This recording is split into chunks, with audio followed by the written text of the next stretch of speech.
ગાંધીનગર શહેરમાં હવે ભારતીય સુરક્ષા દળોના સન્માનમાં એક નવી ઓળખ ઉમેરાઈ છે. ગાંધીનગરના 6-4 સર્કલને હવે સત્તાવાર રીતે કોસ્ટગાર્ડ સર્કલ તરીકે ઓળખ આપવામાં આવી છે. ઇન્ડિયન કોસ્ટગાર્ડની થીમ પર વિકસાવવામાં આવેલા આ વિશિષ્ટ સર્કલનું ઉદ્ઘાટન રાજ્યના નાયબ મુખ્યમંત્રી હર્ષ સંઘવીના હસ્તે કરવામાં આવ્યું હતું. આ પ્રસંગે ઇન્ડિયન કોસ્ટગાર્ડના ઉચ્ચ અધિકારીઓ તેમજ અનેક મહાનુભાવો ઉપસ્થિત રહ્યા હતા.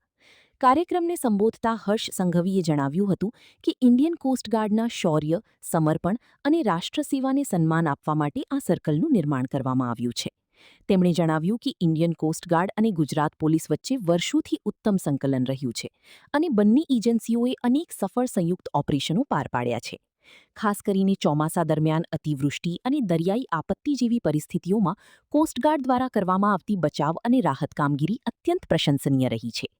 કોસ્ટગાર્ડ સર્કલ માત્ર એક ટ્રાફિક સર્કલ નહીં, પરંતુ દેશની સુરક્ષા માટે સતત કાર્યરત રહેલા જવાનો પ્રત્યેની કૃતજ્ઞતા અને સન્માનનું પ્રતીક બનશે.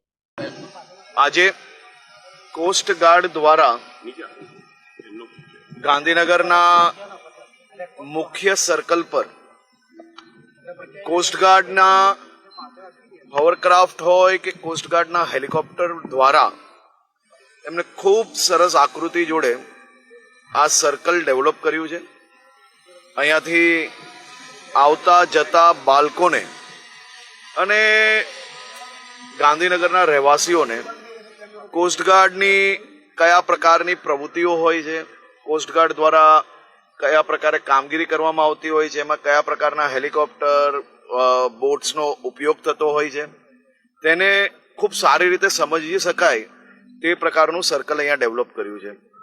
કોસ્ટગાર્ડને, ખાસ કરીને કોસ્ટગાર્ડના આખી ટીમને હું રાજ્યના તમામ નાગરિકો વતી આભાર માનું છું, જેમને ગમે ત્યારે અતિવૃષ્ટિ હોય કે પછી ભારત અને બીજા દેશોની સીમાઓ પર દરિયાઓમાં જઈને ઓપરેશન કરવાના હોય, આ બધા જ વિષયોમાં કોસ્ટગાર્ડ દ્વારા ખૂબ અદ્ભુત કામગીરી કરવામાં આવી રહી છે.